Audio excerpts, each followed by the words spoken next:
7장으로 넘어가면 바로 그냥 7장으로 그냥 넘어갑니다. 이제 개혁의 문턱에 선 유럽 7장 넘어갑니다.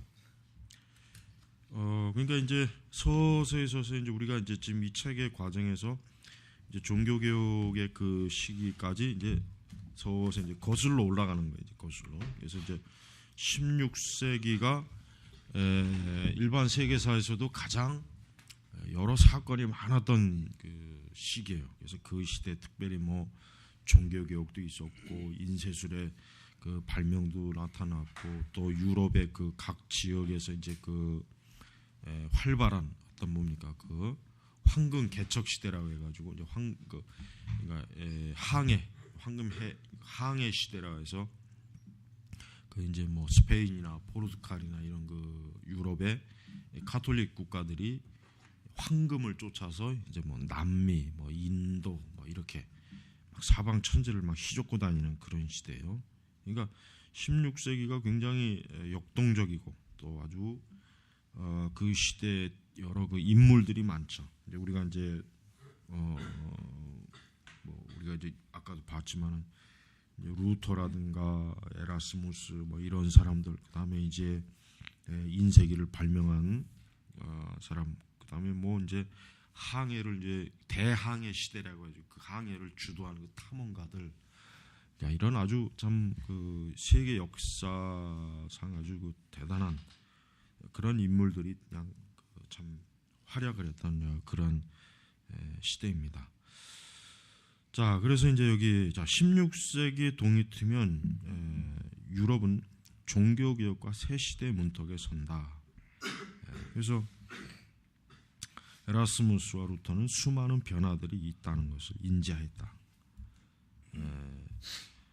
루터는 이제 뭐 루터나 에라스무스나 뭐 어떤 자기 시대가 좀 혼란스럽고 또 여러 가지 그 교회라든가 그 사회 자체가 굉장히 그 뭐 참 여러 가지로 많이 다양한 그 사상적 그 변화와 조류가 있었던 그 시기라고 하는 것을 이 두 사람은 그래도 좀 인식을 했던 그런 사람입니다.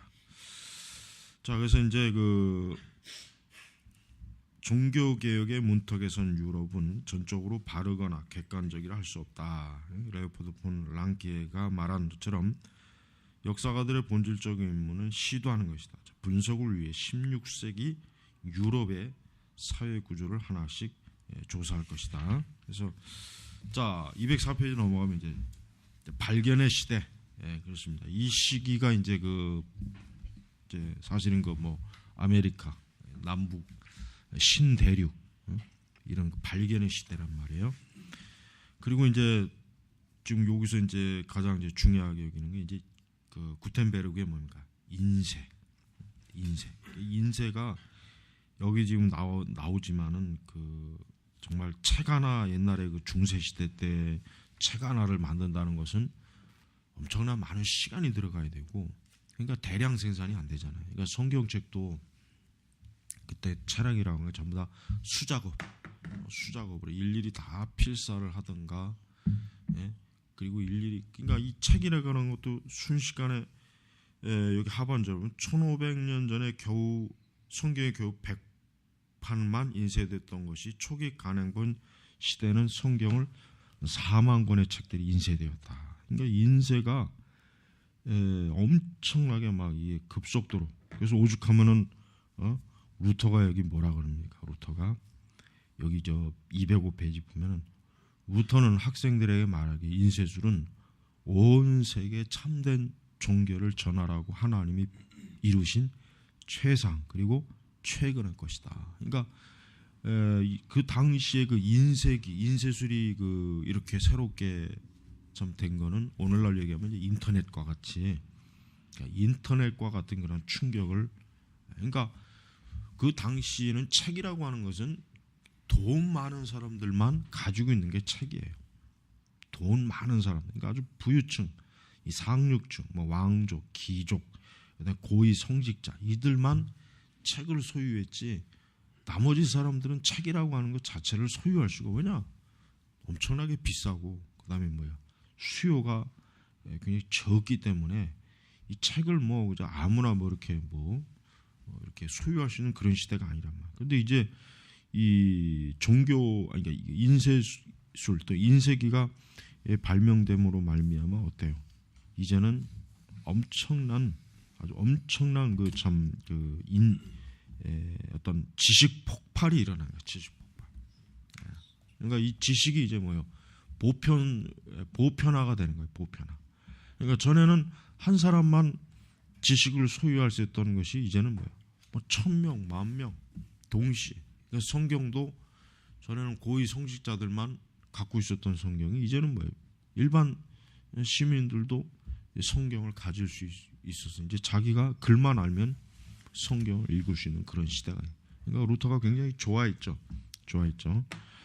그 여기 이제 또 그 밑에 보면 이제 베아투스 레나우스가 이제 쯔빙글리에게 이런 편지를 보낸 내용이나 루터의 서적들은 잘 팔릴 뿐더러 너무 인기가 좋아 서점에 갖다 놓기도 전에 빼앗길 정도다. 그러니까 루터의 그 신학 또 신앙 저술 책들이 예를 들면 뭐 독일 루터의 저 논문 3대 논문 종교개혁 3대 논문 그 외 여러 이런 그의 설교집이라든가 주석집 뭐 이런 것들을 그냥 막 사람들이 막 너도나도 막 사서 읽고 그러므로 말미암아 그 종교개혁의 그 영향이 어때? 그 종교개혁의 그 교리 그런 그 종교개혁자들의 핵심적 신앙 사상과 그런 교리적 가르침이 아주 그냥 급속도로 전 유럽에 이제 막 나오게 됐습니다. 그래서 이제 거기에 힘입어 루터는 이제 자기가 직접 뭡니까 이제 독일어로 이제 성경을 번역하죠.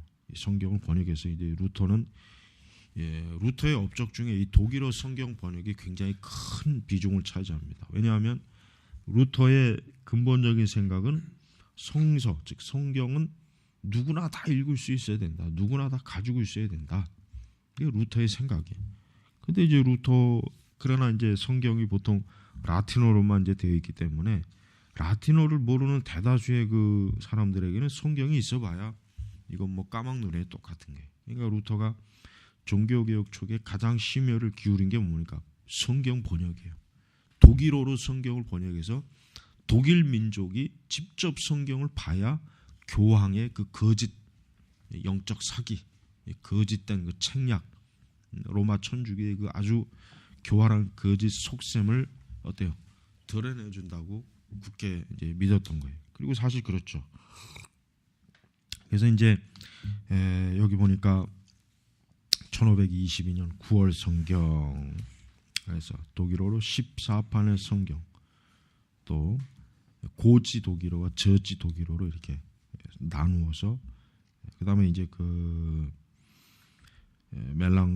루터와 멜랑우톤이 이제 구약 성경을 또 완역하고 이렇게 이제 쥐리에서만 90판의 성경이 16세기 말까지 인쇄되어 나왔다. 그러니까 엄청나게 많이 팔려 나간 거예요. 그러니까 얼마만큼 그때 어때요?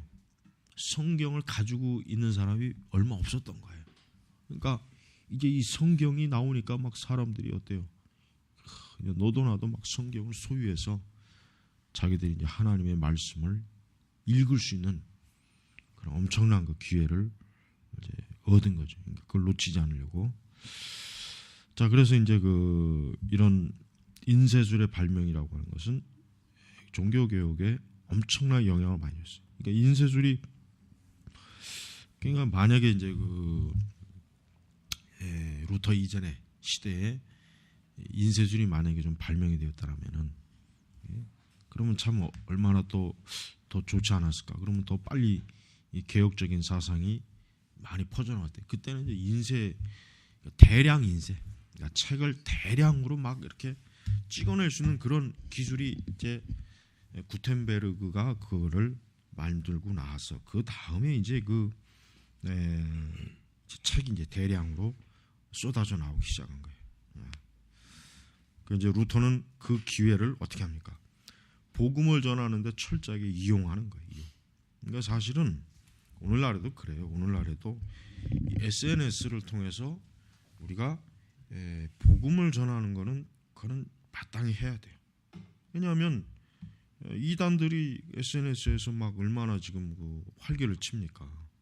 이단들이 막 활개를 쳐갖고 자기들의 그 어떤 종교적 교리 체계를 막 가리켜. 뭐 신천지 그 하나님의 교회도 그렇고 구원파도 그렇고 그 보면은 이단들이 아주 굉장히 이용을 잘해요. 근데 반면에 의외로 기독교는 이 SNS를 잘 활용을 못하는 것 같아. 확실히 떨어져. 확실히 좀 떨어지고 적응력이 별로 없어요. 아직도 이제 그 인터넷을 통한 이제 기독교를 좀 체계적이고 좀 더 이렇게 좀 온전하게 좀 이렇게 대처하는 그런 게 확실히 떨어져요. 그러니까 그런 공백들을 누가 지금 차지하고 있습니까? 이단들이 그런 공백을 다 지금 차지한 거예요. 다. 그러니까 나는 우리 기독교 교회도 나는 이런 생각이 들더라고. 인터넷 사역을 담당하는 이런 교육자를 딱 둬서 매일매일 인터넷 안에서 이제 여러분 그 네이버 지식인 들어가 봐요. 그 종교에 대한 그 기독교니 뭐 질문 얼마나 많이 올라오는데 그거를 일일이 거기서 답해주고 예를 들면 뭐 성당에 나가야 되나 말아야 되나 이런 질문도 올라온단 말이고 절대 나가지 마시오 이렇게 거기는 우리가 그런 거를 에이 뭐 인터넷 안에 있는 거 이렇게 소리하면 안 돼요. 그러니까 앞으로 교회 좀 큰 교회들은 인터넷을 좀 전담하는 그 사이버 전도사 이런 전사들도 좀 어느 정도 좀 있어서 적극적으로 왜냐하면 이단들이 그렇게 하기 때문에 그래 이단들이. 그러니까 예를 들면 뭐 신천지가 무슨 자료 올려놔 그러면 거기다 대고 이자는 뭐 여기는 신천지 자료다 이건 이단이다. 그러니까 교회가 우리나라 교회가 이상하게 나쁜 쪽으로는 굉장히 좀 뭔가 적응력이 빠르는데 좋은 쪽으로는 또 더뎌요. 좋은 쪽으로는 또 그냥 아주 이상한 보수적인 좀 이게 거꾸로 이렇게 가야 되는데 참 희한하더라고 내가 보니까. 그래서 기독교 이런 뭐 기독교 뭐 총 이런 연합회 같은데 이런 데서도 헛짓거리 좀 그만하고 차라리 한 30명, 40명, 50명 이렇게 해가지고 사이버 기독교 개신교 사이버 이렇게 연합회를 만들어 갖고 인터넷 SNS 상에 나타나는 이단들 또 각종 그런 것들을 적극적으로 대처할 생각을 해야 되는데 하나같이 저것들이 그 늙은 이 시대적으로 이 시대를 못하는 인간들이라 이게 적응력이 뒤져요. 저는 노땅들이 뭐 알겠어 솔직한 얘기로. 그러니까 뭔가 뒤처지는 거야 이게. 나는 이런 부분에서 굉장히 적극적으로 나서야 된다고 생각해. 뭐 폴 워셔는 뭐 SNS 뭐 하지 말라 그러잖아요. 그거 잘못된 거 그건 모르는 거 그 사람이. 그 워셔가 아주 그 상황 판단력이 아니 지금 인터넷 안에 유튜브 안에 얼마나 그 이단들이 많이 지금 그 잘못된 정보들이 좀 쏟아져 있는데 그러면 그런데 다 내줘야 되겠냐 이거 그럼 저 인터넷 그 세상을 다 그 저 세상에다 다 내주고 우리는 그냥 골방에 처박혀 갖고 그게 하나님이라는 게 아니죠. 예수님이 뭐라 그랬어요? 이 세대 아들이 자녀들이 더 지혜롭다 그랬어요. 그러니까 루터도 똑같아요. 만약에 루터가 이거 인쇄는 이거는 마귀의 작품이다 이랬으면 어떻게 될 거예요? 그러면 가톨릭 문서들이 사방 천지에 다 팜플렛 논문들이 다 퍼져 갖고 그러니까 그 워셔가 아주 그 잘못 생각하는 거야. 나는 워셔가 이렇게 멍청한 생각을 이해가 안 가고 워셔는 좀 내가 볼 때는 좀 그런 면에서 좀 극단적 경건주의자야. 그러니까 잘못된 거고 그런 식으로 해가지고 그래가지고 저기 인터넷 안에서 그 활약하고 있는 그 이단들 사이비들 그걸 어떻게 하냔 말이야 그거를. 만약에 내가 만약에 그런 생각 가지고 있었다면 이런 밴드 같은 거 아예 안 했겠지. 아예 그냥 이런 거 그냥 나만 알고서 그냥 나만 그게 좋은 거냐 이게 그게 나쁜 거지. 좋은 게 아니죠 그게. 활발하게 할 수 있는 한 최대한 우리가 SNS 같은 것도 완전히 그냥 기독교에서 점령을 해버려가지고 안티 기독교들이 뭐 자료 올리면 그냥 거기에다 대고 다 반박하고 그런 걸 왜 못하냐. 그런 걸 안 하니까 지금 이렇게 된 거예요. 그런 거 안 하니까. 왜? 지금 세계는 두 세계란 말이에요. 왜? 현실의 세계와 사이버 세계라고요. 이걸 인정해야 돼요. 우리가 이 사이버 세계를 인정을 안 하면은 그거는 지금 잘못 살고 있는 거. 그거는 삶을 엄연한 이 사이버 세계도 하나의 세계란 말이에요. 세계. 이 안에서도 지금 사람들이 거기서도 생각하고 거기서도 뭔가 심각한 일이 지금 벌어지고 있다고. 근데 왜 교회가 그걸 왜 적극적으로 나서지 않냔 말이에요. 그래서 적극적으로 이런 그 SNS에 이런 것들을 우리가 이 기독교가 진리로 자꾸 채워넣어야지. 그걸 왜 이단들에게 다 주도권을 빼앗겨가지고 지금 이렇게 인터넷 통해 가지고 또 그런 이단에 빠진 이들이 얼마나 많은데. 그러니까 그는 잘못된 거예요. 지금 얼마나 그 루터가 얼마나 지혜롭습니까? 아 그래 이런 인쇄 혁명 이런 게 하나님께서 이 복음을 온 세계 전하라고 주신 하나님의 그 선물이다, 축복이다. 얼마나 루터가 지혜롭습니까? 이렇게 된단 말이에요. 그러니까 지금도 그러니까 내가 아까 얘기한 좀 교회가 좀 규모가 크면은 SNS만 전담하는 교육자를 둬야 돼요. 지금 딱 SNS만 딱 전담하는 교육자를 둬가지고 아주 그 기독교를 적극적으로 이단들에 대처하는 그런 교리 뭐 이런 자료들을 많이 이렇게 해서 그런데 빠지지 않도록 그렇게 해줘야 된단 말이에요. 자, 그래서 15세기 지나면서부터 용기 있는 이탈리아, 포르투갈, 또 스페인 탐험 시도는 굉장히 왕성했죠. 결국은 신대륙을 발견하는 세력들이 이들이에요. 결국 신대륙 이런 그 특히 포르투갈, 스페인 이런 그 나라들이 어때요? 굉장히 이 탐험심이 모험심이 강했어요. 모험심. 콜럼버스도 그렇고. 그러니까 이들이 결국은 16세기 그러니까 대항해 시대를 여는 거예요. 이들이 어때요? 항로를 개척하고 새로운 항로를 만들고 해도를 제작하고 그래서 무역의 루트를 다 만들어 놓잖아요. 무역의 루트를. 무역의 루트를 철저하게 만들어서 어때요? 그 신대륙에 있는 그 황금, 그 보석, 물론 이들이 목적은 이제 콜럼버스도 사실은 뭐 그렇게 위대한 사람이 아니잖아요. 어때요? 콜럼버스도 황금, 그러니까 어떤 보물 이거에 막 눈이 멀어서 이런 그 항해 시대를 연 거란 말이에요. 그러니까 이 사람들이 그러면서 결국은 새로운 세계, 신대륙을 발견하고 그 신대륙에서 나오는 온갖 그 보석과 황금과 그런 것들을 막 그냥 어때요? 구대륙으로 유럽으로 막 실어 나가는 거, 막 실어 나. 가지고 그들을 그것으로 인해서 어때요? 부를 형성한다고 부를 스페인이나 이런 데. 그러나 그들은 그 부를 가지고 또 뭐 합니까? 전쟁을 하는 거예요. 또 전쟁을 하고 막 그 자기들의 그 또 이제 안에서 막 그 싸우는 일에 막 그 불을 막 쏟아붓죠. 계속해서 이제 그런 일이 생기는.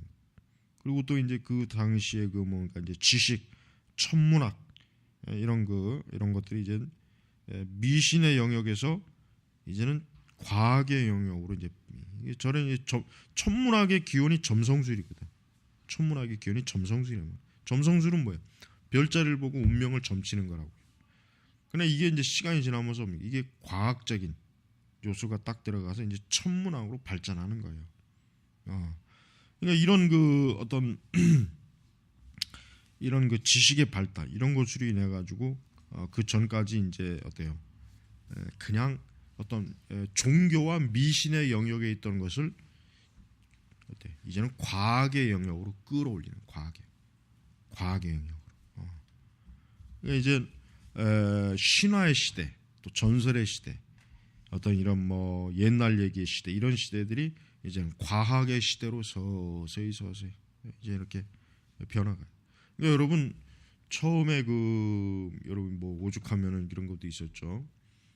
그 바다 지평선 넘어가면은 배가 떨어져 가지고 그러니까 그 당시 사람들이 이 지구가 둥근다는 걸 모르는 거예요. 그런데 경험적으로 뱃사람들이 경험적으로 이렇게 바다를 항해 보니까 어때요?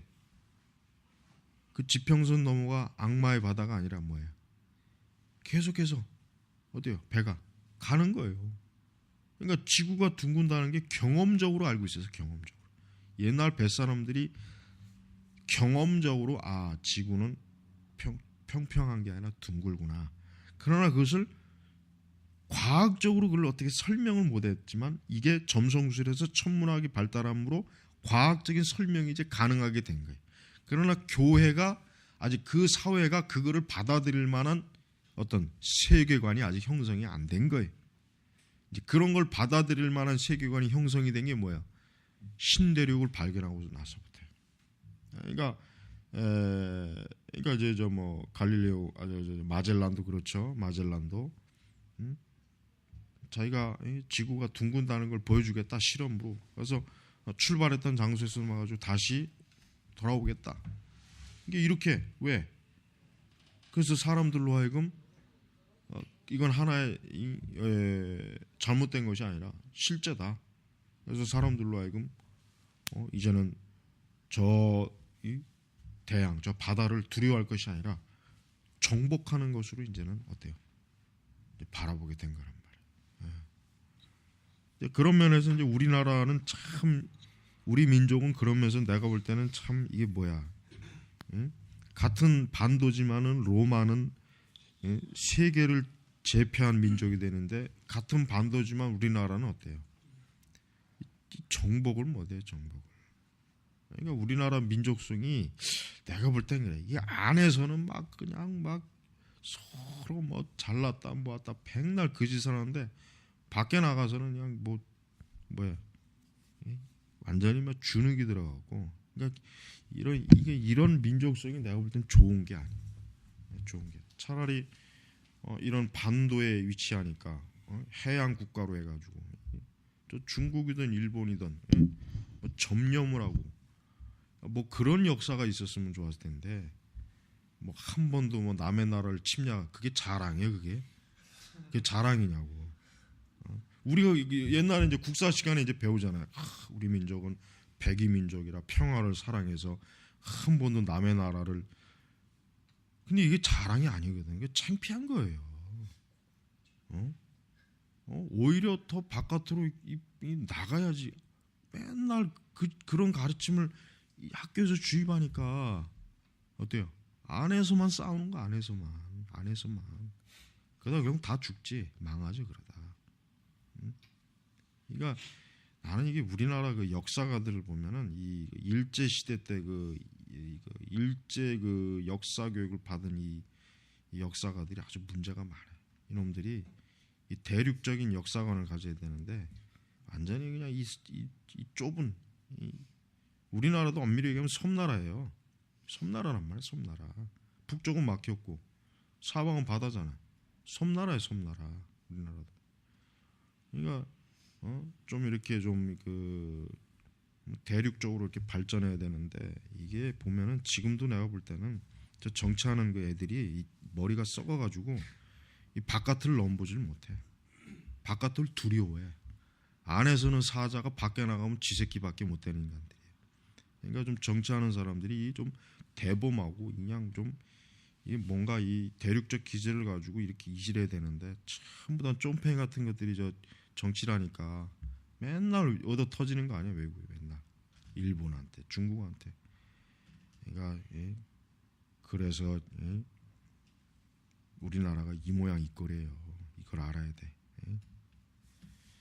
그러니까 교회도 좀 이런 그 교인들에 대해서 오늘날 교회도 마찬가지. 보면은 내가 어제도 설교했지만은 교인들한테 좀 세상에서 좀 담대하게 믿음을 가지고 살도록 해야 되는데 전부 다 교회 안에서만 그냥 이 사자같이 용맹하지 밖에 나가면 짓불도 아무것도 없어. 아무것도.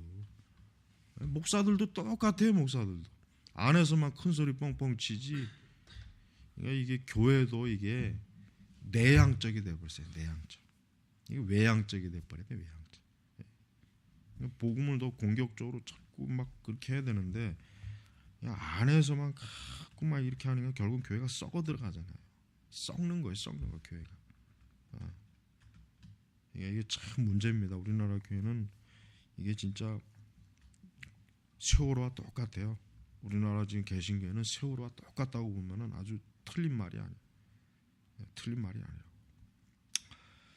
자, 그래서 이제 발전하는 국가들 넘어가면 이제 그 유명한 스페인, 그다음 프랑스, 영국, 독일이지만 역시 스페인입니다. 스페인이야말로 이 대항해 시대 주도권을 가진 오늘날로 얘기하면은 이제 미국과 같이 그 시대 유로 그 16세기를 주도적으로 잡고 있었던 나라는 스페인이에요.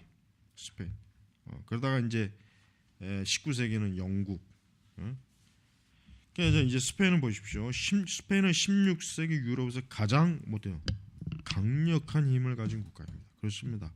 스페인은 아주 뭐 엄청난 국력을 또 그 새로운 대륙을 발견함으로 말미암아 여기 보면은 국민적 자부심 말할 수 없이 상승해 있었다. 그렇죠. 새로운 그리고 또 이제 스페인은 이 모슬렘을 어때요? 모슬렘을 결국은 그 이베리아 반도 거기에서 딱 멈추도록 이제 정복을 했죠. 이 스페인은 굉장히 그 시대에 보면 아주 그 강력한 힘을 가진 이러한 그 나라로 카톨릭적인 종교적 배경을 가지고 또 이제 카톨릭을 전하는데 굉장히 스페인이 많은 힘을 기울여요. 그러니까 스페인의 왕들, 스페인의 그 왕족들은 이 교황에 아주 절대적인 충성, 헌신, 그러니까 카톨릭적인 그런 그 나라. 그러니까 스페인 자체가 로마 카톨릭이 지배하는 나라라고 보면은 틀림이 없어요. 그리고 그래서 이제 스페인에서 이제 종교 재판이 처음 일어나죠. 이게 종교 재판이라고 하는 것이 사실은 뭐 이슬람 교도들을 원래 이제 종교 재판이라고 하는 게 이슬람 교도, 유대인 뭐 이런 사람들을 이제 개종시키는 그런 일을 하는 거 있지만 나중엔 더 확대돼서 이제 종교개혁, 이제 카톨릭에 어떤 무조건 반대하는 세력들을 다 잡아다가 어때요? 개종시키고, 그러니까 카톨릭 외에는 다른 종교의 그 시를 아주 싹 죽이려고 하는 게 이제 이 종교개혁의 이제 그리고 이제 특히 유대인이 표적이었죠. 유대인이 사실 종교 재판은 유대인이 표적이에요. 유대인들을 개종시켜서 카톨릭 교인으로 만들려고 하는 의도로 이제 종교 재판이라고 하는 게 만들었죠. 그래서 이제 여기 책에도 나오죠. 기독교화된 유대인들, 여기서 기독교라고 하면 카톨릭입니다. 카톨릭화된 유대인들을 뭐라 그럽니까? 콤페르소스. 근데 이거보다 마라노스란 말이 더 많이 있습니다. 마라노스만. 근데 이 사람들이 사실은 어떤 사람입니까? 겉으로만 개종한 거예요. 사실 그러니까 왜 그렇게 안 하면 이제 죽으니까. 겉으로만 사실은 개종한 척한 거. 그러나 속으로 뭐예요? 여전히 유대교를 가지고 있습니다. 이 사람들을 주로 쓰는 용어가 이제 마라노스고, 그러니까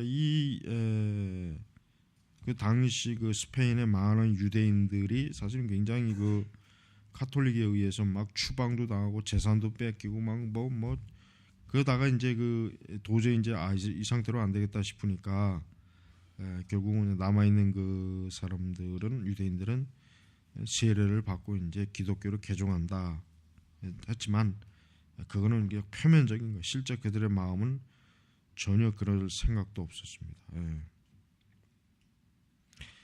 자, 그래서 이제 계속 넘어가면 이제 스페인은 물론 이제 나중에 영국과 이제 그 스페인의 무적 함대가 이제 전쟁을 치르죠. 해상에서. 그때 이제 스페인의 무적 함대가 빅토리아 엘리자베스의 그 에서 이제 그 영국 해군한테 이제 무너진단 말이에요. 그게 사실은 결정적이었어요. 그때가 이제 스페인이 결국 한 시대의 그 주도권을 놓치고 이제 영국으로 넘어가는 거예요. 그 전까지는 어쨌든 스페인은 굉장히 강력한 유럽의 아주 그냥 가장 패권적인 나라였어요. 굉장히 활발한 무역 활동, 신대를 통해서 특히 황금이나 은 이런 것들이 대량으로 막 들어와 가지고 굉장히 그 부를 많이 축적하고 그랬죠. 그래서 이제 이런 거 이제 다음 이제 프랑스. 자, 이제 프랑스는 이제 우리가 프랑스도 역시 뭐예요? 로마 카톨릭 국가죠. 프랑스도 한때는 그 카톨릭의 로마 카톨릭의 장녀라 뭐 이렇게 불릴 정도로 프랑스도 스페인 못지않게 굉장히 어때요? 이 카톨릭이 아주 좀 친밀한 그런 나라였습니다. 그러다가 이제 이제 1789년에 그 프랑스 혁명 이후로 이제 꺾어졌죠. 그러나 그 전까지는 어쨌든 프랑스는 철저하게 어때요?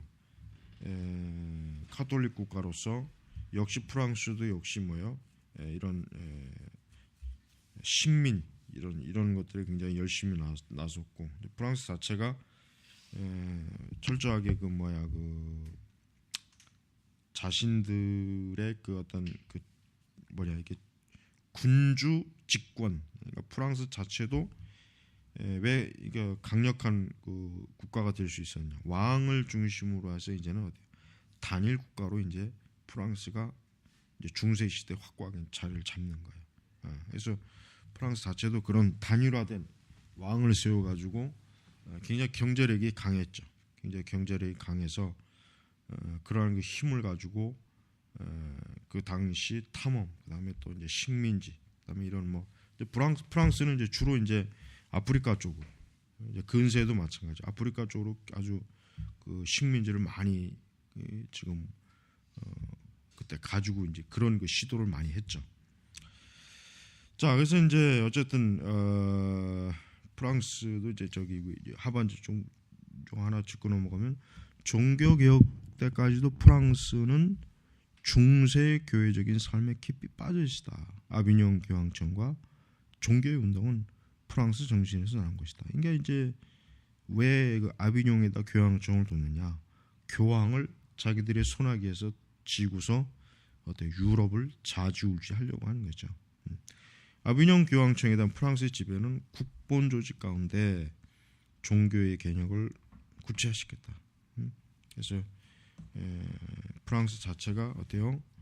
철저하게 로마 카톨릭의 아주 그 원리에 딱 아주 일치된 그런 그 국가 통치, 그런 종교적 통일성을 저들이 가지고 있었다. 이제 이렇게 보면 되는 것입니다.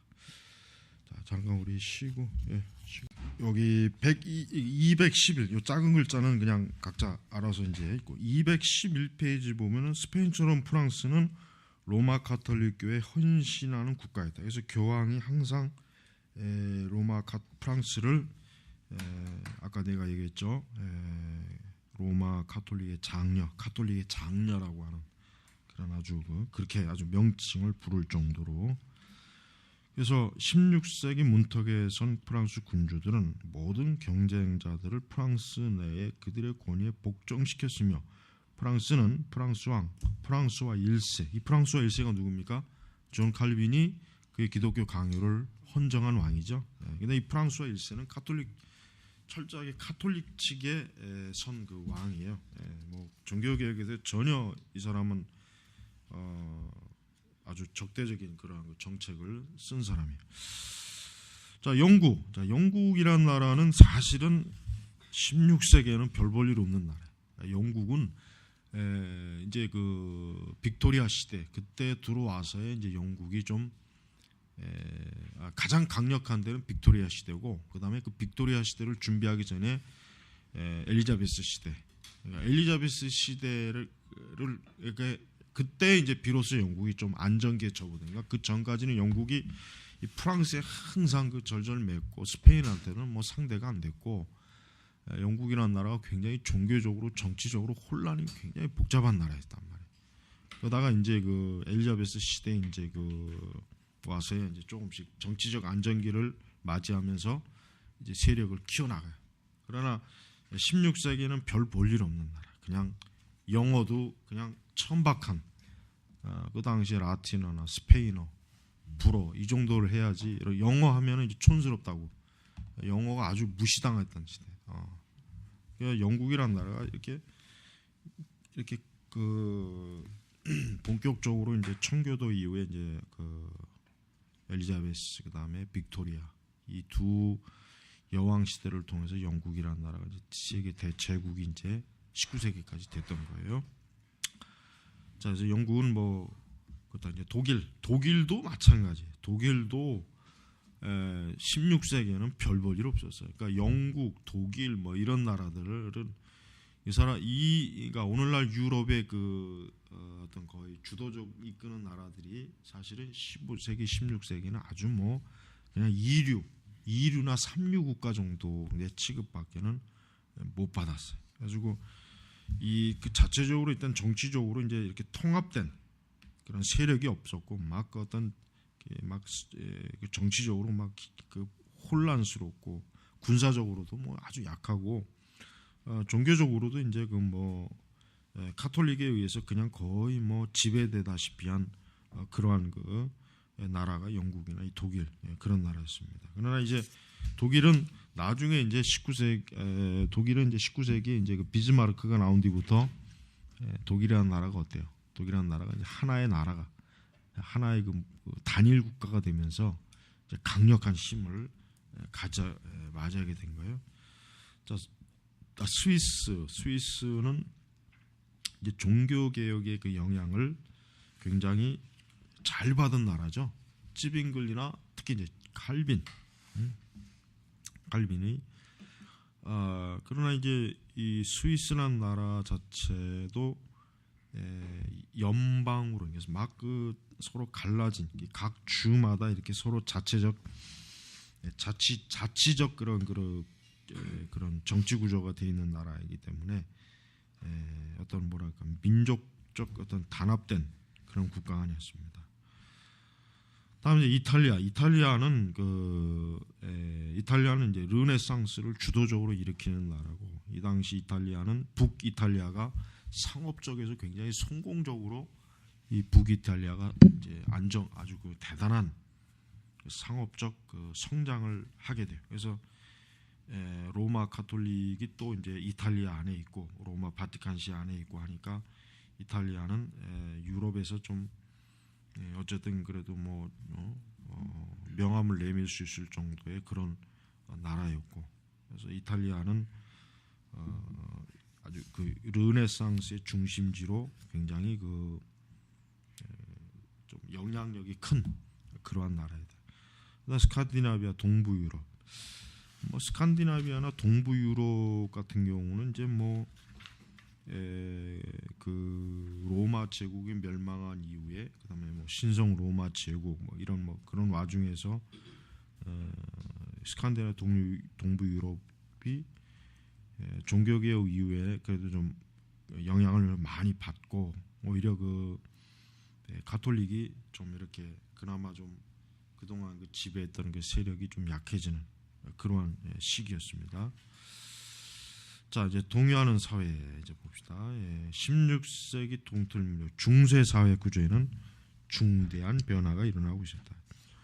자, 이제 물물 교환에서 이제 이제 화폐 제도가 생김으로 네덜란드에서 이제 어때요? 네덜란드에서 주식이 발명되고 이제 무역이 활발하게 일어나기 때문에 어때요? 금융업이 발달하죠. 이때 이제 그 유명한 그 유대인 그 부를 가지고 있는 그 로슈펠트인가 로스차일드 그 가문이 이제 이 시기에 서서히 이제 부를 그러니까 돈을 가지고 있음으로 말미암아 이제 어때요? 당시 유럽의 그 왕가들을 막 뒤에서 막 그다음에 자본 이제 본격적으로 자본이라고 하는 게 생긴 게 16세기예요. 그 전까지는 이 자본이라는 게 사실은 거의 없었어요. 16세기의 신대륙 발견, 그 다음에 이제 무역로가 만들어지고 활발하게 무역이 왕성함에 따라 어때요? 은행이 생기죠. 일단 자본, 금융 이런 것들이 서서히 생겨나는 거예요. 그래가지고 이제 여기 보면 상업혁명 217. 우리가 그 산업혁명만 중요하게 여기지만 상업혁명도 중요해요. 이 상업혁명이라는 게 왜 중요하냐? 바로 이제 본격적으로 어때요? 본격적으로 금융과 무역 이런 자본을 다루는 이제 좀 더 진보된 그런 사회가 됐다는 거예요.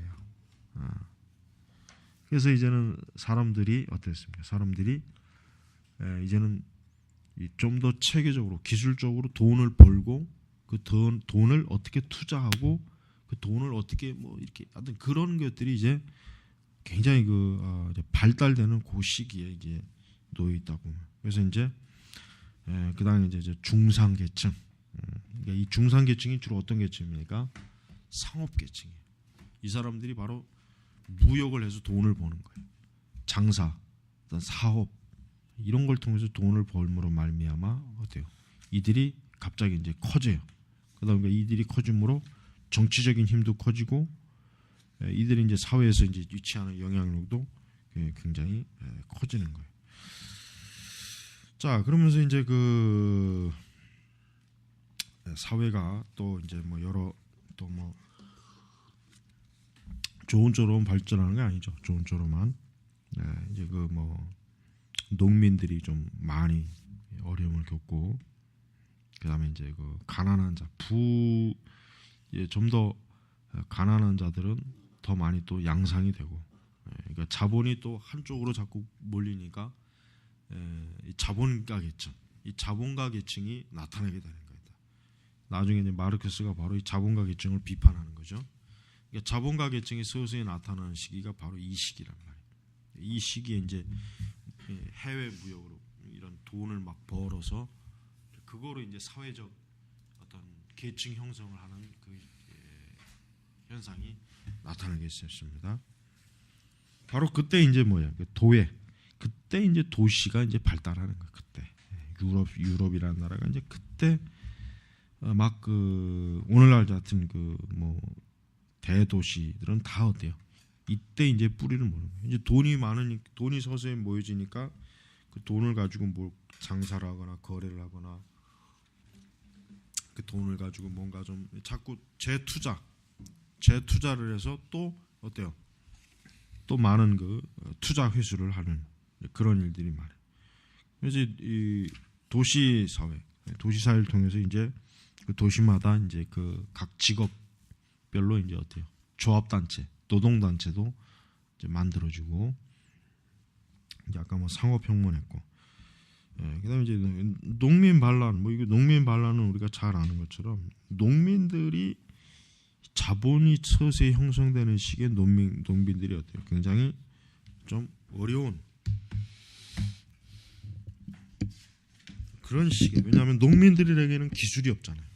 농민들이 어떤 뭐 과학적 기술이나 상업적 기술이 없고 돈도 없고 그냥 이제 어떤 땅을 임대해서 그 땅을 통해서 그냥 먹고 마시는 그런 생활인데 그러니까 농민들이 이제 그런 그 임대 그 뭔가 이제 땅을 새로 붙여서 받지만 그들에게는 굉장히 어때요? 적은 소득밖에 들어가질 않아요.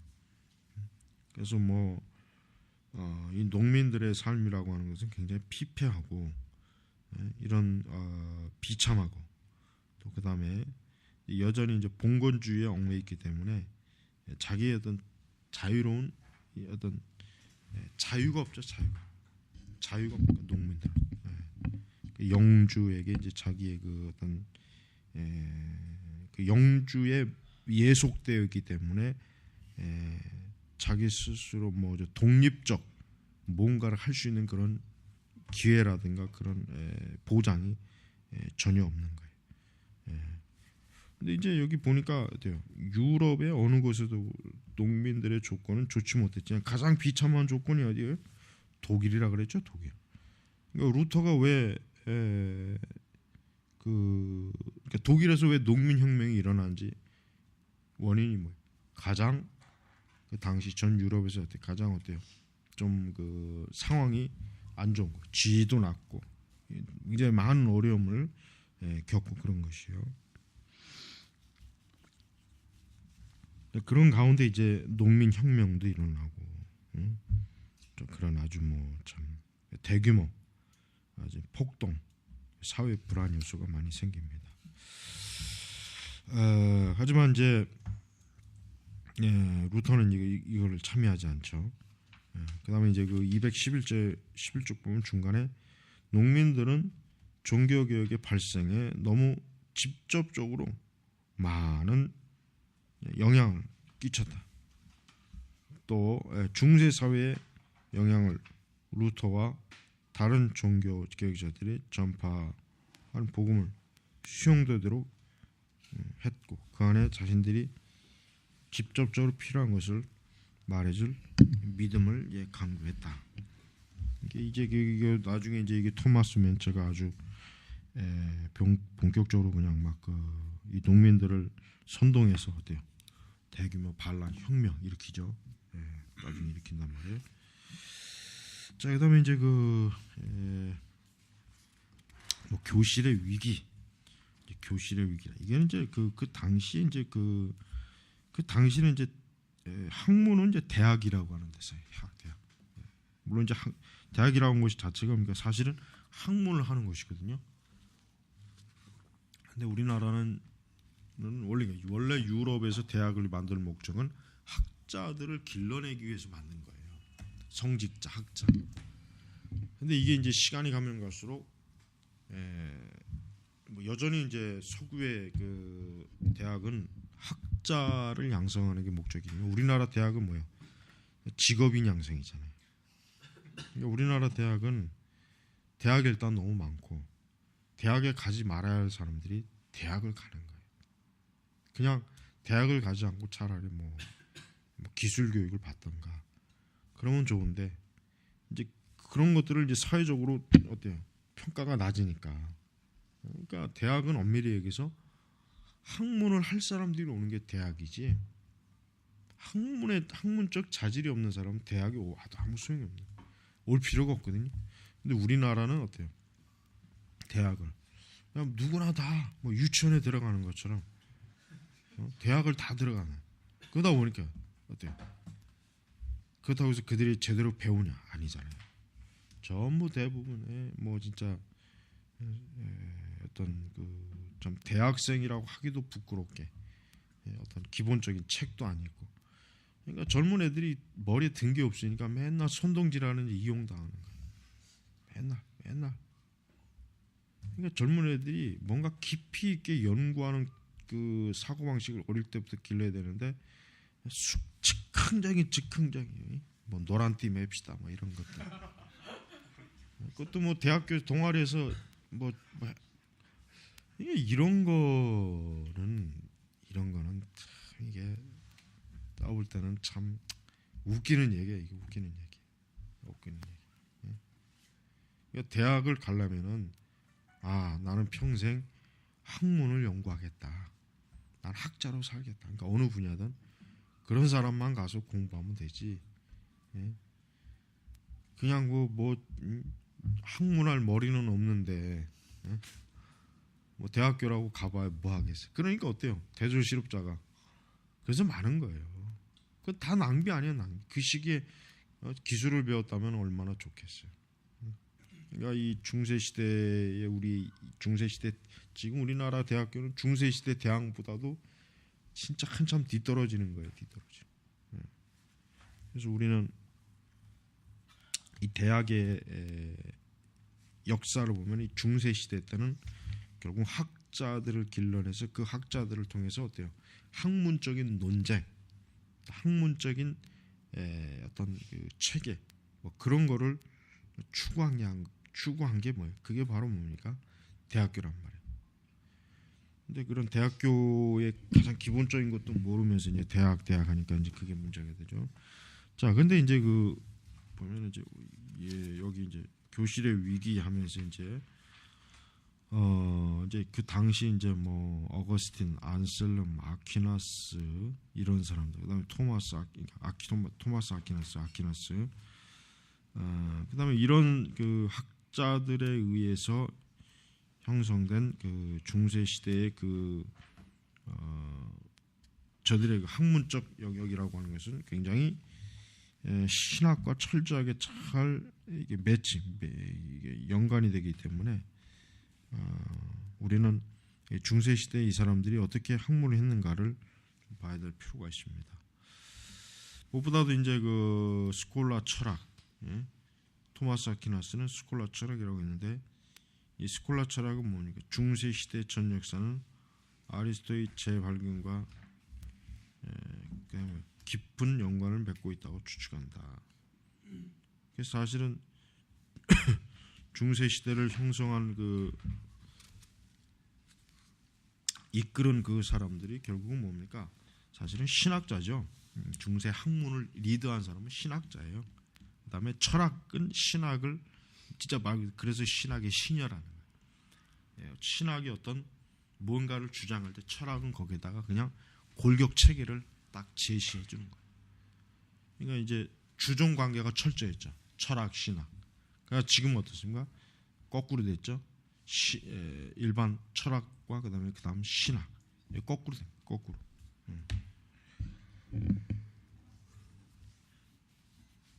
그래서 이제 중세 시대 인물들 뭐 둔스투커스, 아퀴나스, 뭐 오카메 윌리엄, 뭐 이런 사람, 토미스트나 뭐 스코티스트 이렇게 서로 이제 분파를 갈리고, 그래서 이제 그 223쪽에 보면은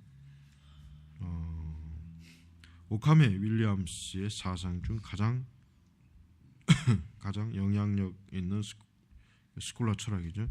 현 구도는 그의 사상을 대변하고 있다. 아리스토텔리안이었던 것은 유명론 철학을 사용하여 스콜라 선학의 이성적 후원자들을 무너뜨리려 했다. 그는 역시 보편 개념의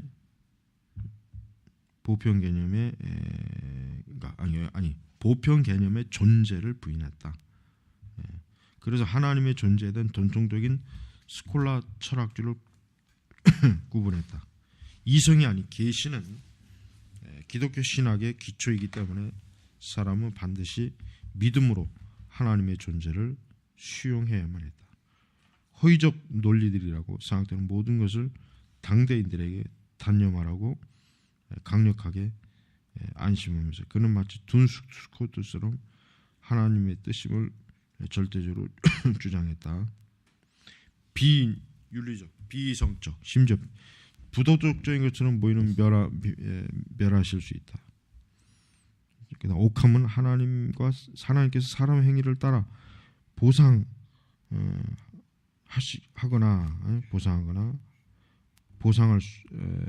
유보할 수 있는 이유가 없다 주겠다. 믿음으로 수용되는 계시와 전통을 절대적으로 의존하는 사람이 되기 위해 그는 죽음의 전주국인 이성과 빛을 결합시킨 스콜라 문학을 주장했다. 그의 주장은 작은 가설로도 되는 것을 이 가설로 행하고 있으니 험하다는 것이었다. 이런 원리가 오캄의 면도날로 알려진 것이다. 그러니까 그 중세 시대의 그 신학이라고 하는 것 자체가 결국 뭡니까? 어떤 하나님의 절대적 계시, 또 보이는 현상과 보이지 않는 현상의 체계, 또 이원론적인 체계 이런 것들을 굉장히 신중하게 많이 따지고 그랬어요. 그러나 이제 스콜라 철학은 결국 지나치게 자기들 문제에 매여 있는 난해하고 매여 있고 그래서 결국은 나중에는 흔적이 남지 않습니다. 자, 옥함에게 신세를 진 루터의 종교개혁으로 나타났다. 스콜라 철학의 초로는 옥함과 그의 면덜렁지 않고 루터의 종교개혁으로 나타났다. 루터는 이제 옥함의 책을 읽어봤습니다. 읽어봤을 거예요. 틀림없이.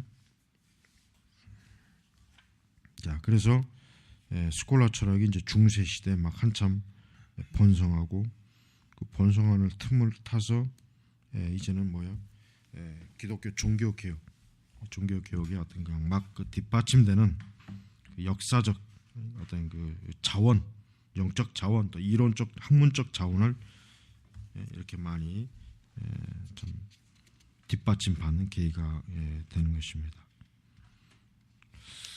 자, 그다음에 이제 225 종교적 상황, 이제 가장 중요한 거네요. 종교적 상황은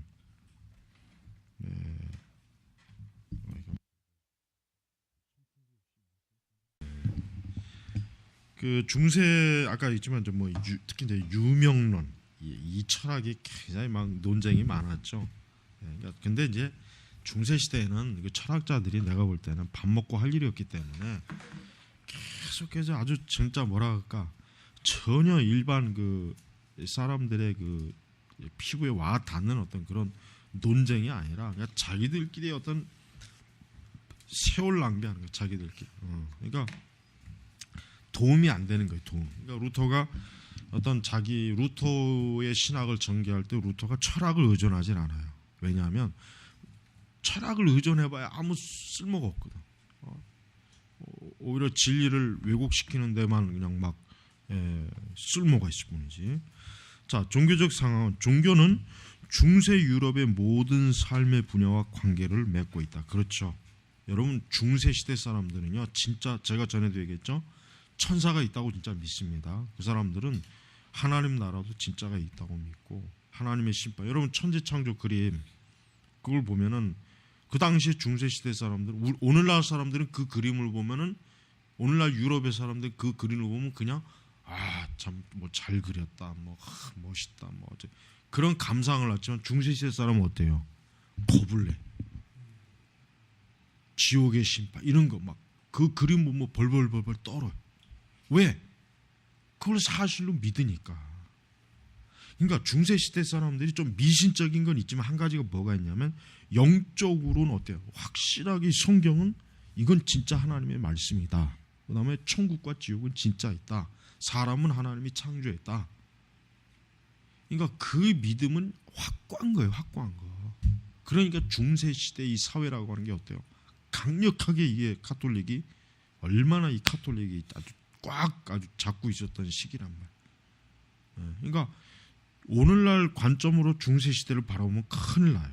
이해가 안 돼. 그러나 그러니까 만약에 이제 중세 시대 사람들이 오늘날 오면은 이제 깜짝 놀라죠.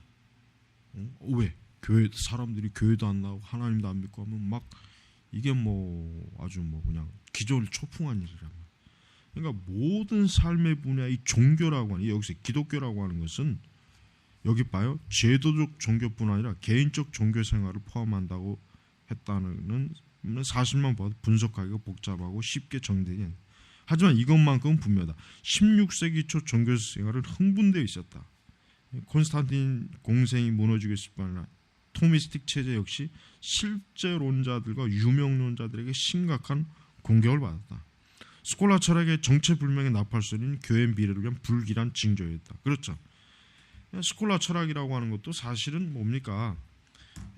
철학이라고 하는 것, 그러니까 쉽게 얘기하면 이 철학 자체도 어떻습니까? 이 철학 자체도 어떤 실제 문제를 해결해주는 어떤 철학적 분석보다는 그냥 철학자들의 그 난해한 이해할 수 없는, 자기들끼리만 이해할 수 없는 그런 아주 비비꼰, 아주 복잡하게 막 그런 것으로만 되어 있기 때문에 실제 교회를 개혁하자, 우리가 올바른 인간의 이성적 바른 활동을 통해서 우리가 깨이자, 이런 거에는 철학이 전혀 역할을 못한 거예요. 스콜라 철학 같은 경우도. 자, 종교회의 운동. 종교회 운동은 교회가 스스로 오랫동안 개혁해보고자 노력했던 운동이다. 그러니까 이제 사실은 이제 이 종교회라고 하는 게 이제 교회를 자체적으로 정화시키려고 하는 어떤 그런 하나의 시도이겠지만은 성공하지는 못했어요. 전혀. 자, 종교의 운동의 핵심 사상 뭐예요? 교회 범종교회가 고위 성직자들과 교황들 위에는 고등사법부라는 확신이다. 오캄은 종교의 운동을 사상을 제기한 주요 이론가이다. 그의 대화집에 오캄은 로마 교회, 우주적 교회를 구별하고 있다. 그는 교황이 이단이 된다면 범종교회의는 그를 명직시킬 수 있는 권한이 있다고 했다. 이러한 상황이 되면 종교회에는 감독들, 세속 군주들, 심지어 교회의 신실한 회원들이 소집될 수 있다. 오캄만이 범종교의 필요성과 권위성을 주장하였다. 파다의 말리글리오는 평화의 대변자라. 그래서 범종교회에는 성경에 어긋나지 않는 모든 교회적 문제들에 대한 권위를 가지고 있다고 주장했다. 그러니까 오캄 같은 사람, 그 다음에 이 말리글리오라고 하는 이런 사람들이 이 중세 시대 때 교회의 어떤 절대적 그러니까 교황을 비롯해 가지고 교회를 지금 교회 그 권력을 지금 행사하는 이들을 교회 전 종교회의라고 하는 이름으로 얼마든지 이들이 만약에 잘못했을 때 끌어낼 수도 있고 이런 그 권리를 이제 주장한 거죠. 그런데 이제 이런 종교회의라고 하는 게 사실은 제대로 돼본 적이 한 번도 없어요. 한 번도. 그리고 이게 굉장히 뭐 의도는 좋고 말은 좋지만 이게 잘 됐다면 루터가 개혁을 했겠어요? 이게 잘 됐다면 루터가 나올 일이 없죠. 나올 필요가 없지. 이미 개혁이 잘 되고 있는데 뭐 하려고 나오겠어요? 아니었으니까 그래. 아니었으니까. 자, 그리고 이제 그러니까 지금 여기서 보면 이제 중반에 보면은 1409년 피사의 종교회가 소집되었다. 종교회는 이미 넘치고 있다. 다른 교황을 더하는 결과를 초래하고 말. 그러니까 종교회라고 하는 게 또 역시 뭐예요? 그냥 그 부패 소용돌이 안에서 그냥 또 막 그냥 지들끼리 뒤집고 볶고 하는 거예요. 그러니까 이런 것들이 결국은 교황의 그러니까 뭔가 좀 제대로 된 교황을 세워서 교회를 개혁시키고 하는 이런 거에는 전혀 어때요? 오히려 반대. 여기 교황을 3명, 2명, 3명, 막 이런 식으로까지 해서 그렇게 이제 나오는 그런 지경이었죠. 그래서 그러나 이제 226페이지 보면은요, 개혁 거기 보면 이런 말, 개혁 지망자들이 범교회 종교회의 주도권을 상실했다는 것은 종교개혁 전에 수립된 5차 라테란, 지금 이게 사실은 언제 끝났습니까? 라테란, 5차 라테란이 1517년에 끝났죠. 이 해가 언제입니까? 이 해가 루터가 종교개혁을 일으킨 해란 말이에요. 그러니까 자, 이 5차 라테란 종교회의 소집을 알 수 있다. 회의 시작 연설에서 어거스틴 수도원장 에기디오 다비테르보는 외형적 개혁에 나타난 영적 개혁을 외쳤다. 여기서 외형적 개혁이라는 걸 뭘 얘기하는 걸까요? 교황 체제. 그러니까 카톨릭의 그 외적 그 체제를 좀 뜯어 고치자. 이런 것 좀 뭔가 이 외적 그 제도를 이제는 좀 뜯어 고쳐야 이게 뭐가 영적 개혁이 이루어지지 않냐. 지금 이제 이거를 얘기하는 거예요. 하지만 종교회는 이런 청원을 간과했다. 개혁을 위한 모든 청원들도 어때요? 무시됐다. 무시됐다. 그 대신 이제 터킨들에 대한 새로운 십자군 운동 보내는 거. 이거는 이제 보니파스 8세가 하나의 거룩함, 이게 우남 쌍티움, 그러니까 하나의 거룩함이라고 하는 교황의 칙령을 내려서 이 칙령은 모든 국가들과 세속 지도자들 위해 최고의 교황의 권위를 확증하는 것이다. 교황과 교황청은 다른 사항들도 결정한 것을 결심하였다. 자, 이게 이제 뭐예요? 그러니까 제5차 라테란 회의에서 일부 카톨릭 내에 있는 그나마 좀 심각하게 로마 교회 상태를 점검했던 사람들은 뭔가 이대로는 안 된다. 로마 카톨릭이 외형적 뜻, 아마도 이제 교황제부터 시작해가지고 뭔가 좀 추기경단이나 주교 이런 교회 그 다양한 그 어떤 그 복잡한 그런 것들을 좀 다 좀 뜯어 고쳐서 새롭게 하려고 했는데 뭐라 했죠? 다 무시되고 오히려 뭐예요? 오히려 그러니까 교황의 주도권, 교황의 힘, 권력을 오히려 세속 지도자보다 더 강하게 세우겠다는 거는 그걸 더 오히려 더 강화시킨 거예요. 더. 그러니까 얼마나 이 헛발질한 거죠, 헛발질. 이때 이제 그 5차 라테란 회의가 1512년에서 17년이면은 지금 이제 몇 년 동안 지금 그 거의 한 5년 지금 한 거의 그 기간인데 5년 동안 결국 한 게 없다는 거예요.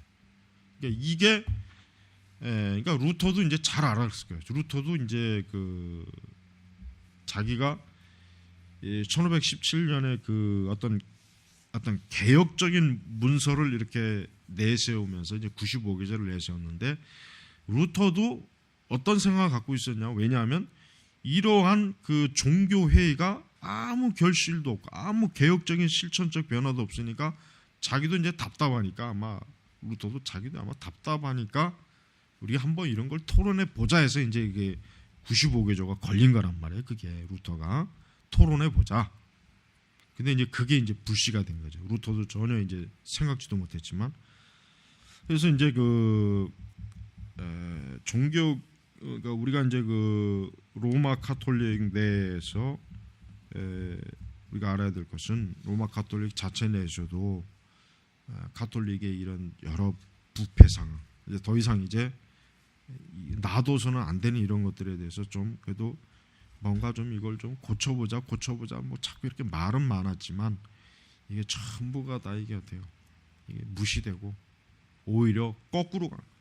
그래서 여기서 교황제 자 레오 10세 이 레오 10세가 아주 유명한 사람이에요. 아주 이 시대에 아주 그냥 이 남봉꾼에다가 아주 그냥 내가 볼 땐 사단의 화육신이야. 화단의 화육신 레오 10세는 이 레오 10세가 이 5차 라테란 종교회의를 결정을 주도한 교황이란 말이에요. 그래서 이제 이 사람은 1513년 교황직에 오른 자 아주 일찍부터 이 종교 그러니까 뭘까 로마 카톨릭의 어떤 성직 그걸 아주 목적으로 이미 들어왔다는 벌써 13세 대표 집사와 추기경단의 회원이 되었다. 13살짜리가 뭘 한다고 여기 들어가겠습니까? 뭐예요? 이 레오 10세 가문이 어떤 가문입니까? 이탈리아의 그 돈 많은 가문 있죠. 그렇죠. 메디치 가문의 혈통이란 말이에요. 그러니까 이 메디치 가문이 이제 좀 종교 즉 그 당시에 로마 교회를 좀 등에 업고 더 강력한 자신들의 가문을 좀 영속적으로 이제 막 하려고 이제 레오 10세 같으면 오늘날 얘기하면 이제 뭐 오늘날 이제 걸그룹들처럼 뭐 연습생 그러니까 어릴 때부터 어때요? 로마 교회 이 성직자단의 연습생으로 들어가서 철저하게 계획된 그런 사람이에요. 그러니까 이 레오 10세는 나중에 커서도 이게 아주 엉망이 아주 그 생활도 그렇고 뭐 아주 아주 그냥 그러니까 정치적인 수수는 또 뛰어나고 그러니까 어떤 교황이라기보다는 어떤 그 말 그대로 황제 정치적 기술만 아주 뛰어난 그런 인간이었단 말이에요. 그래서 레오 10세는 인문주의라서 이 플로렌스 인문주의자로 훌륭한 부친 로렌조가 이끄는 계몽된 분위기에서 교육받았기 때문에 개혁과 부흥을 위한 모든 기대를 가질 수 있는 탁월한 정신이 소유자였다. 그러나 실제로 레오 10세는 어때요? 전혀 자기가 교육받은 걸 엉뚱한 데 소진한 사람이었어요. 이 사람. 자, 에라스무스는 그에게 최초의 헬라어 신약 성경을 헌납했다. 하지만 레오의 인문주의도 그리스를 향한 에라스무스 철학과는 너무 달랐다. 교황직에 오르자 그런 비통한 실망감을 안겨주었다. 메디치 교황청은 재물에 눈이 어두워 쌓은 재물을 가지고 자신의 축제, 예술, 사냥, 허비. 그래서 롤랭트 베인톤이 그러죠. 그런 특징을 페르시아 고양이처럼 게으르고 우아한. 여러분 레오 10세 그 사진 봤어요? 사진 그거 있어요. 그거 다 그냥 아주 그냥 이렇게 덩치가 크고 딱 보면은 아주 이 표현이 딱 맞아. 페르시아 고양이처럼 게으르고 우아한. 그러니까 완전히 그냥 아주 날라리죠, 날라리 쉽게 얘기하면. 그냥 아주 뭐 교황이 돼가지고 옷을 차려입고 첩들을 그냥 막 데리고 다니면서 그냥 먹고 마시자 이렇게 아주 유유자적하는 아주 전형적인 그러한 형태의 교황이었어요. 사실 이런 교황이 있었기 때문에 어떻게 보면 루터의 개혁이 이루어진 거예요. 만약에 이 시대의 교황이 진짜 막 아주 그냥 머리가 잘 돌아가고 뭔가 이 종교적 통찰력이 뛰어났다면 내 생각했던 절대 교황 루터의 종교 개혁이 이루어지기는 어려웠을 거라 아주 분명하게 저는 그렇게 얘기할 수 있어요. 그래서 그는 뭐라 그래? 그는 당시의 교황청에 대하여 하나님께서 우리에게 주신 것처럼 그것을 뭐예요? 다 같이 즐기자. 다 같이 즐기자. 그러니까 이때 엄청나게 그 성직자들이 많이 타락해요. 그러니까 더 타락했었지만 한 발자국 더 나은 거예요. 그냥 뭐 이제 교황 자신이 뭐 축첩을 두고 뭐 사생아가 뭐 벌써 뭐 몇 명이고 뭐 사생아를 뭐 아주 그 사생아를 또 이제 고위 성직자로 추기형으로 임명하고 그러니까 얼마나 이 당시 그 레오 10세가 아주 깽판을 쳐버린 거예요. 깽판. 그러니까 참 어떻게 보면 우리로서는 참 감사한 일이죠. 왜?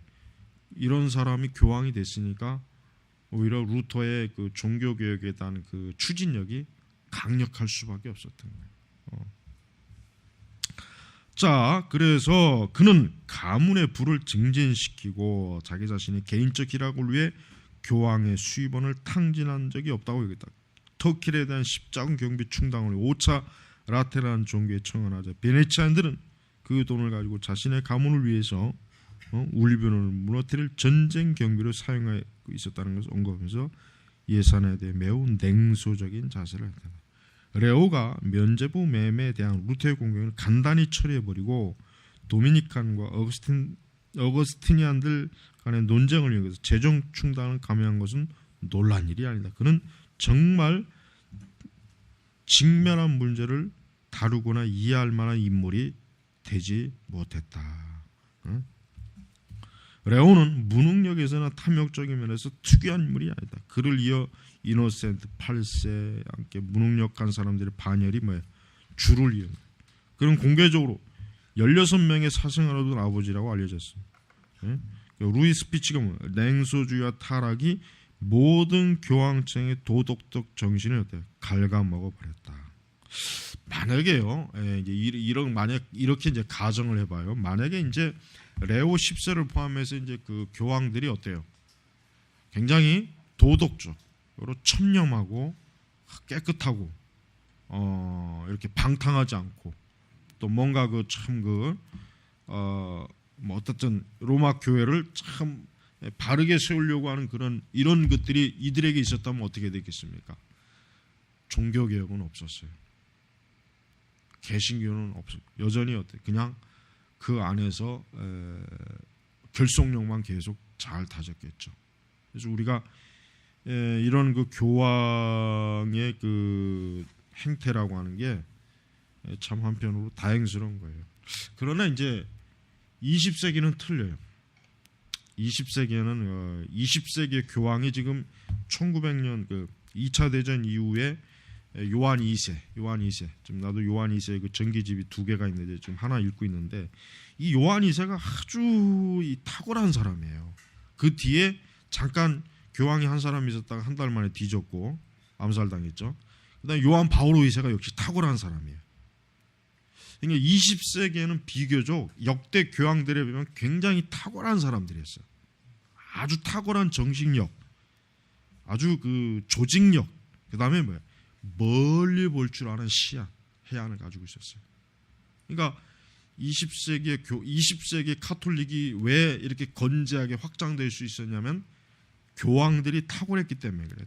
그러니까 좋은 면에서 탁월한 게 아니라 나쁜 면에서 굉장히 예리하고 아주 그러니까 현 그 상황을 예리하게 간파하는 거예요. 세상이 어떻게 돌아가는지, 세상이 지금 사실 있는 교황도 굉장히 탁월한 사람이에요.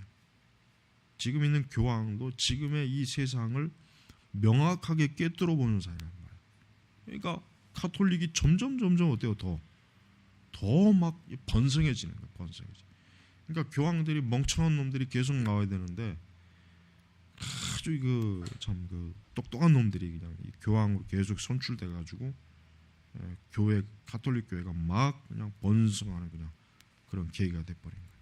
그러니까 우리가 이런 교황의 역사를 보면은 참 우리가 참 알아야 될 거 배워야 될 게 굉장히 많습니다. 교황의 역사도 별도로 배우면 참 좋은 게 너무 좀 공부할 게 굉장히 많아요.